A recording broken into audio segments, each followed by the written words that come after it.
Thank you for joining us this morning. My name is John Walliser, and I'm the Vice President of the Pennsylvania Environmental Council. It is my pleasure today to introduce Paul King, President of the Pennsylvania Environmental Council, and Matt Earhart, Executive Director of the Pennsylvania Office of the Chesapeake Bay Foundation. Both Paul and Matt will offer prepared remarks on the urgent need to enact meaningful changes to Pennsylvania's oil and gas law. We will then all be available for any questions you may have. So the first to speak will be Paul. Good morning. My name is Paul King, and I'm President of the Pennsylvania Environmental Council. As we speak, the General Assembly is considering legislation that will have a profound impact on the Commonwealth for generations to come. But with only 9 days left in this legislative session, there is now a profound sense of urgency to reconcile the two competing and incomplete bills into a law in very short order. Senate Bill 1100 and House Bill 1950 have been introduced as the authorizing legislation aimed at regulating the drilling, extraction, and distribution of natural gas from Marcellus Shale. I'm sure you know by now that this vast natural resource has created a gas boom in our state, marked by the promise of thousands of new jobs, economic vitality for a cash-strapped state, and a stable resource of domestic energy for a century or more, and a newfound sense of financial opportunity for many of our citizens. But at the same time, the Marcellus Shale play has brought with it unprecedented technical, environmental, and regulatory challenges. And there are aspects of this industry that are so unique to Pennsylvania that the way we choose to address them will surely set the standard for unconventional gas plays in other parts of the United States for years to come. Our state already has been a witness to a number of accidents at drill sites, as well as impacts from drilling operations on property and natural resources that are reminders of the dangers posed by gas drilling. It is because of these enormously high stakes that we have come here to the state capitol today to urge the members of the Pennsylvania General Assembly not to fall to the perils of political expediency. We have all heard it said that politics is the art of compromise, and to get anything done in government, you have to be willing to give up something. And while that may be true enough, we now stand at a point where we need more than compromise.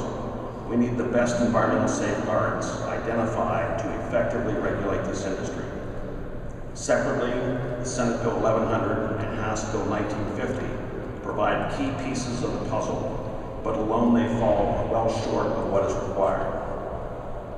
Just like our citizens would never settle for health care that included great hospitals, but not great doctors, or send their children to schools that taught math and English, but not science and history, so too they should not be expected to settle for a new law after years of study and debate that falls short of the standards needed to ensure safe drinking water, public health and safety, clean air, and responsible use of land across the Commonwealth of Pennsylvania.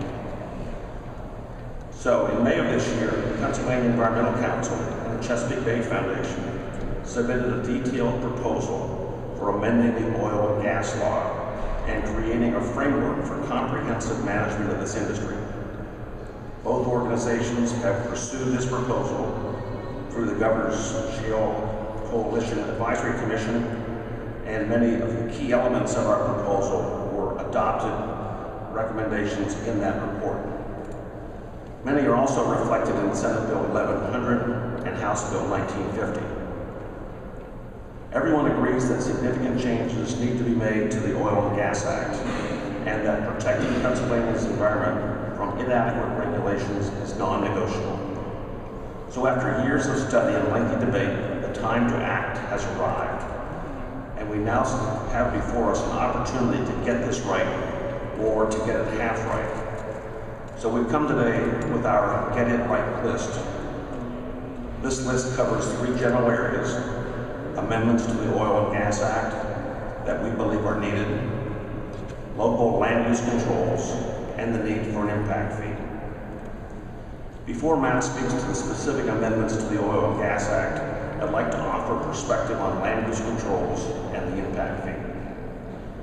First, while we acknowledge the challenge operators face with local land use controls, it's also apparent that there are legitimate site or regional specific considerations that cannot be effectively addressed in a state statute.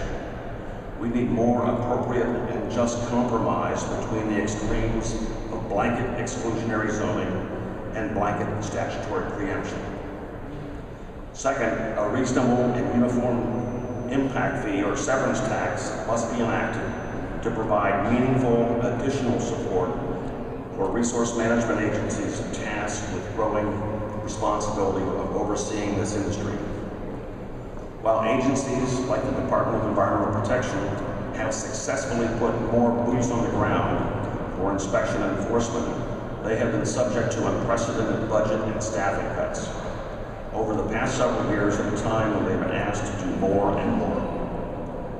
And since it will take years, if not decades, to fully realize the landscape and resource effects of this industry will have on the Commonwealth, a meaningful portion of the revenues or fees and taxes should be also used to replenish the Environmental Stewardship Fund, the state's premier program for environmental restoration and protection efforts. I now turn to my colleague Matt Earhart of Chesapeake Bay Foundation to identify how Pennsylvania must get it right with new environmental protection standards. Good morning. My name is Matt Earhart. I'm the Pennsylvania Executive Director for the Chesapeake Bay Foundation. I'd like to reemphasize what Paul's already made very clear. We have 9 voting days left in the legislative session. It's imperative that we address these critical concerns and opportunities related to the development of Marcellus Shale gas play and the future of unconventional gas development in the state. We can't afford to settle for legislation that addresses only some of the issues or leaves out critical details that will impact our communities and our environment.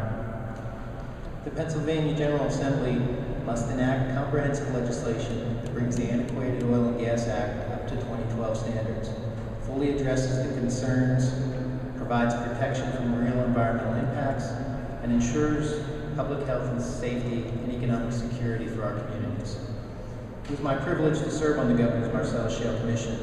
While many of you may have attended the meetings, and as well as the work group meetings, what you didn't see was endless hours of phone calls and days of meetings that took place between industry representatives, members of the environmental community, and other members of the Commission.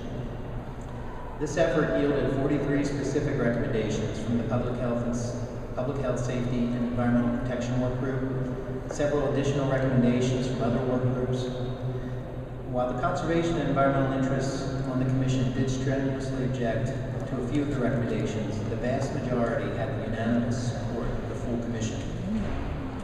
I'd like to highlight a few of the very significant issues addressed in the Commission's recommendations that must be included as legislation moves forward.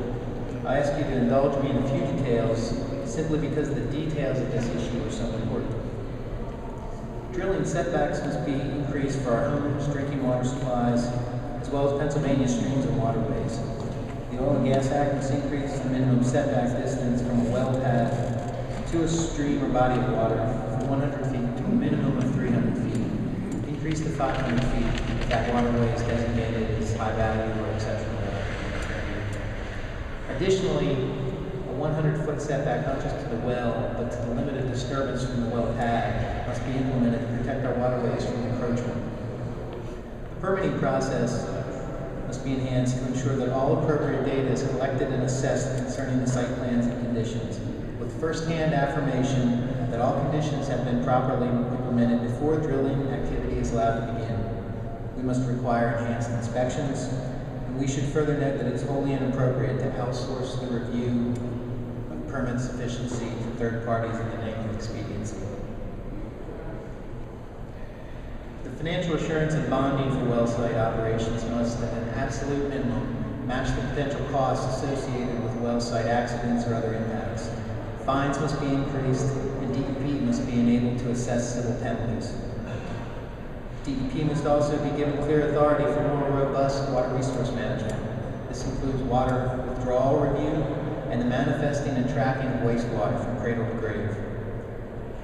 Counties must be brought more fully into the planning and permitting process, and county conservation districts must be enabled to engage in inspections of erosion and sediment controls at the well sites. We must impose additional conditions and requirements in the floodplain, including the prohibition of wastewater or mixed water in open pits, and overall improved management of infrastructure, chemicals, and wastewater. We must establish sediment control requirements for the oil and gas development that are as protective as the requirements for other business sectors. While oil and gas well sites have the potential to send large volumes of sediment into our rivers and streams, sites less than 5 acres are not currently permitted with the same scrutiny as similar construction sites. Enforcing uniform standards will lessen the environmental threats and impacts to our waterways. The DEP should be enabled and tasked to implement a full review of spill containment systems at unconventional gas well sites. This analysis will lead to the recommendation and implementation of new containment practices, structures, and procedures as necessary to safeguard public health and environmental quality. The Pennsylvania Oil and Gas Act was crafted in 1984 and has not been comprehensively updated in the intervening years. It has been rendered obsolete by the current technologies utilized in unconventional shale gas development. As the Commonwealth's legislative session moves into its final days, we call on the legislature to amend and rectify Senate Bill 1100 and House Bill 1950 to provide the citizens of Pennsylvania with a framework for comprehensive management of the shale gas industry. Legislation must effectively address a reasonable severance tax or impact fee and local land use concerns noted earlier by Paul. The legislation must also update the Oil and Gas Act to provide the necessary protections to the citizens of the Commonwealth and to their environmental resources. When Pennsylvania takes on issues as big as Marcellus Shale legislation, whatever we adopt tends to stay in place for many years, sometimes decades, such as in the Oil and Gas Act. What we do in the next 9 session days will be in place for a long time. We have to get it right, or we'll be stuck with the consequences. The time is right now, and we must get it right. Thank you. We'll be happy to